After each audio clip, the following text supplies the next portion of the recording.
మేము ఆత్మీయంగా మమ్మల్ని బలపరచు తండ్రి. ఆత్మదేవుడా సహాయం చేయండి.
ఇక్కడ వచ్చిన సేవకులను, స్వార్థికులను, స్త్రీలను, పురుషులను ప్రతి ఒక్కరి ప్రభావ నీ ఆత్మ వరకు నింపని ప్రభావ.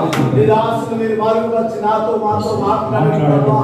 నీ జీవపు మాటలు, జీవపు వాక్యం మా హృదయంలో అయా కార్యం జరిగించాలి ప్రభా. ఈ వాక్యం మా హృదయంలో మేము నాటుతారు ప్రభా. నెమరు వేసుకున్నప్పుడు ప్రభా మా జీవితంలో విజయం ఉంటుంది ప్రభా. ఈ వాక్యాన్ని మా జీవితంలో ప్రభా మా హృదయంలో నెమరు వేసుకున్నప్పుడు ప్రభా అయా అపజయం అంటూ మాకు ఉన్నది ప్రభా. నీ వందనాలు తల్లి. అయా నాతో మాట్లాడనయా, మాతో మాట్లాడండి అయా. మేము కార్యాలయానికి వచ్చినైనా నీ వాక్యం చేత నింపబడి ప్రభా మేము తిరిగి వెళ్ళి ప్రభా మళ్ళా వరకు తండ్రి మేము నీ అయాని దాసులతో అందించిన వాక్యం తండ్రి మా సేవ పరిచయం చక్కగా అయా మేము వర్ణించుకొని వివరించుకొని ప్రభా ప్రకటించుకొని నువ్వు ఆయన సహాయం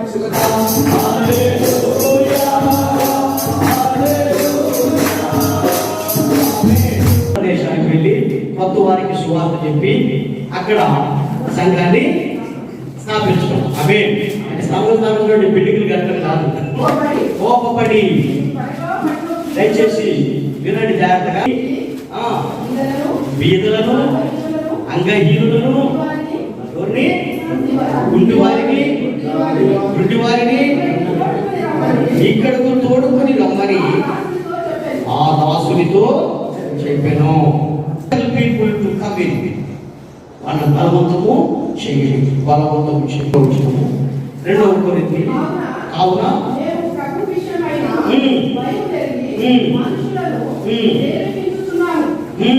మనుషులను ప్రేరేపించుచున్నాము.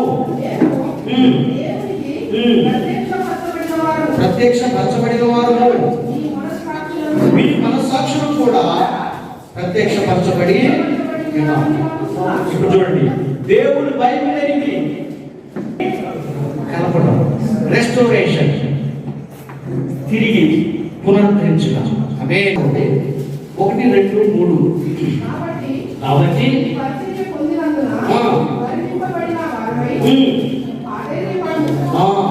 అట్లా చేసుకోవాలి.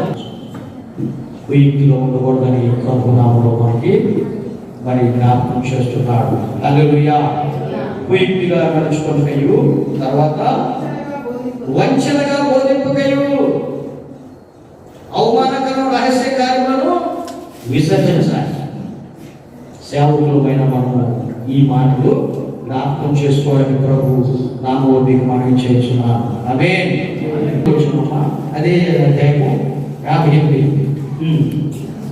మీ ప్రయాసం ప్రభునందు వ్యర్థము కాదనేది స్థిరులను కదలని వారు ప్రభు కార్యాభివృద్ధి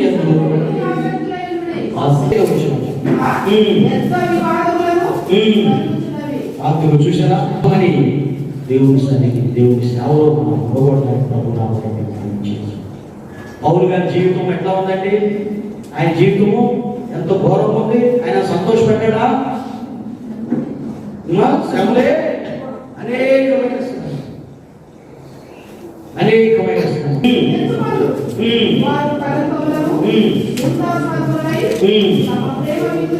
తమ పేరులో మీతో కూడా అదిగో పిల్లల జ్ఞాపకం చేసుకుని ఏమన్నది? ఒకనాటి సుఖానుభవం సంతోషమని తెచ్చుకుంటారు. ఈ రోజు జరిగిన పని తర్వాత రేపు సంగతి చేసుకుందాం అని ఎక్కడికక్కడ దులుపుకొని వెళ్ళి ఒకరోజు సుఖానుభవము సంతోషమని ఎంచుకుంటారు. వారు కళకములను నిందాస్పదమున్నాయి. తమ ప్రేమ విందులో మీతో కూడా అన్నపానములు పుచ్చుకొనుచు తమ భోగములను సుఖించుదురు. వ్యభిచారిని చూచి ఆశించుచు పాపము ఆగలేని కన్నులు గలవారును అస్థిరులైన వారి మనస్సులను మరులు కొలుపుచు ఉదయం గలవారును విడిచి వేరొకమైన బిలాము పోయిన త్రోవ తప్పిపోయింది. బిలాములాగా త్రోవ తప్పి వీళ్ళ ఒకసారి త్రోవ తప్పొద్దు. మనము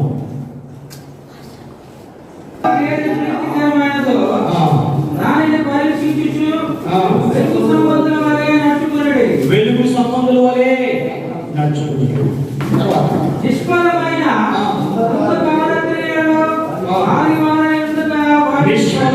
కార్యక్రియల్లో బాధివారమై ఉండగా వాటిని ఖండించుడి. ఖండిస్తున్నారా మీరు?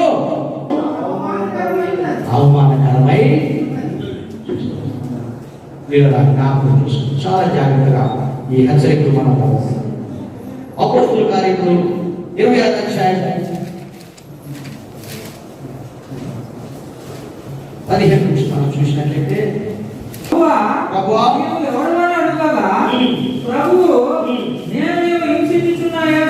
ఎవరికి దర్శనము? పౌలు గారికి. నువ్వు హింసించుచున్నా యేసును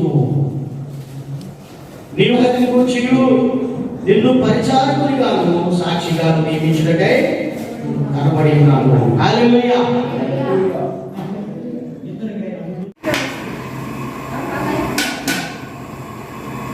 ఎందుకంటే ఇట్ ఈస్ రెస్పాన్సిబుల్. మనము ఎవరినో అందరితో మనము ఒకరోజు మనము ముగ్గురు కనుక చెప్పాలి సువార్త అంటే మనకి చాలా మంది కలుస్తారు, చాలా మంది మనతో కలుస్తుంటారు. కానీ సువార్త మనము చెప్పాలన్నప్పటికీ ఫస్ట్ ఆఫ్ ఆల్ మనకి ఏంటి దేవుని గురించి బాగా తెలుస్తున్నాం.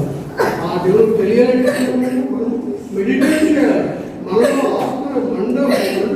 ఎప్పుడు కూడా దేవుని చెప్పాలన్నా ఆ తపన మనలో మండాలి, మన హృదయంలో ఉండాలి ఎప్పుడు కూడా. అప్పుడు మాత్రమే పరిశుద్ధాత్మడే ఒక ఆయన మాట్లాడతాడట, ఆయన చెప్తాడు, చేస్తాడట.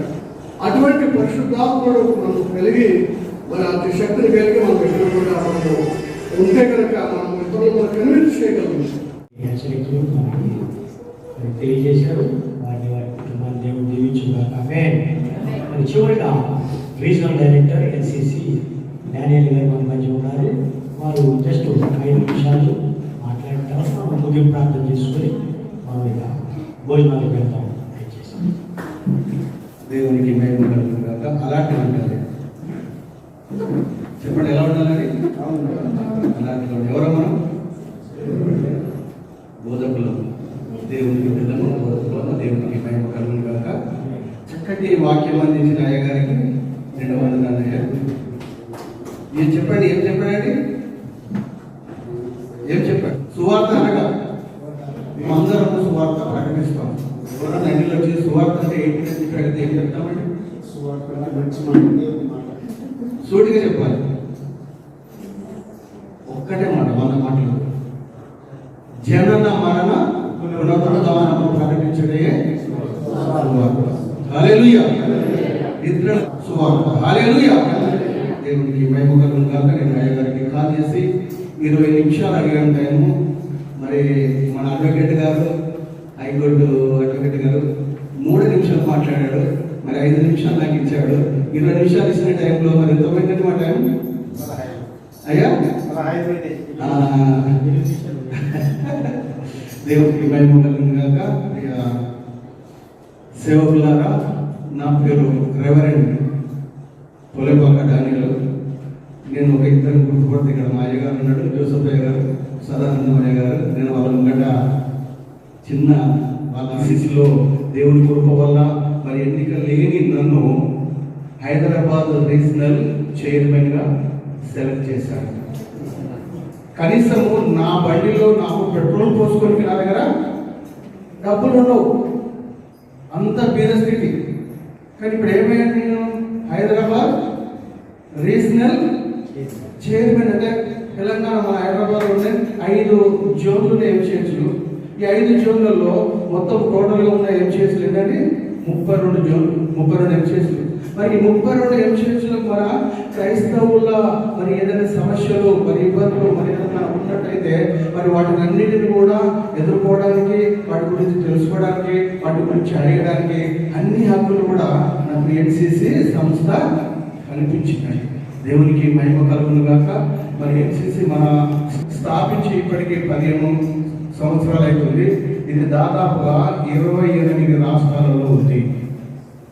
15 సంవత్సరాలు అవుతుంది, 28 రాష్ట్రాల్లో ఉంది. దీన్ని స్థాపించిన వారు శ్యాంపాల్ గారు, దీనికి ప్రెసిడెంట్ చిట్టిబాబు గారు. మరి అదే మన తెలంగాణ స్టేట్ ప్రెసిడెంట్ సంజయ్ ఆనంద్ గారు ఈ రోజు ఇక్కడికి వచ్చేదంటే కొన్ని అనివార్య కారణాల వల్ల రాలేకపోయాడు. రెండవది బక్క ఏలే, ఎంతమంది తెలుసండి మన ప్రాంతంలో ఉంటాడు బక్క ఏలే గారు, మరి జనరల్ సెక్రటరీ.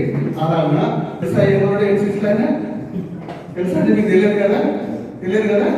మేడ్చల్ మల్కాజ్గిరి మేడ్చల్ జిల్లాకు అధ్యక్షులు వారు. చెప్పకూడదు. మరి ఎందుకు ఎన్సీసీలో మిమ్మల్ని అక్షయం చేస్తున్నాడు, ఎన్సీకి ఎందుకు చేస్తున్నామంటే నేను ఎందుకు చెప్పాలంటే ఈ రోజు భారతదేశంలో ఉన్న ప్రత్యక్షంగా జరుగుతున్న సమస్యలండి. నడిపోతున్నాడు, ఆకలితో దాహంతో దుఃఖంతో ఉన్నాడు. అప్పుడు ఏం చేయాలి? ఈ అయ్యొచ్చిండు ఎక్కడికి ఆహారం తెచ్చుకోడు, మొట్టమొదటి ఆహారం పెట్టాడు, నీళ్ళు ఇచ్చాడు, అతను బాగు చేశాడు, లేపాడు, ఆ తర్వాత స్వార్థ ప్రకటించాడు. సత్యగతులకి ఇలాంటి వాళ్ళు ఇలాంటి వాళ్ళు ఎక్కడ రాష్ట్రంలో ఏ చోటైనా మధ్యాహ్నం కాదు. కాబట్టి ద్వారా ఓపిక మీరందరూ కూడా ఎన్సీసీలో చేరడానికి చాలా సంతోషం. నాయకుడు మాట్లాడేది ఎన్సీసీలో మేము కూడా మరి మా సేవ కూడా వినియోగించుకోండి. ఆయన దేవా ఇచ్చినటువంటి శ్రేష్టమైన సమయాన్ని బట్టి మీకు వందనాలు తెలుసుకుంటున్నాను. అటువంటి మీటింగ్స్ ఎక్కడ జరగను ఆయన దేవా, మీరు యేసు బాబు గారిని ఏర్పాటు చేసుకున్నారు ఆయన. సువార్త మరి ఏ విధంగా చెప్పాలి, మరి చర్చి ఏ విధంగా మరి స్థాపించాలి అని మరి వారిని ఏర్పాటు చేసుకొని వారి ద్వారా మాకు తరబీదు ఇస్తున్నారు. కాబట్టి దేవా 5,000 మరి 5,000 మరి ఈ 5,000 ఉపయోగించి మేము సువార్త చెప్పాలో మరి ఈ రోజు సెషన్లో మాకు నేర్పించిన విధానం బట్టి స్థుతులు స్తోత్రాలు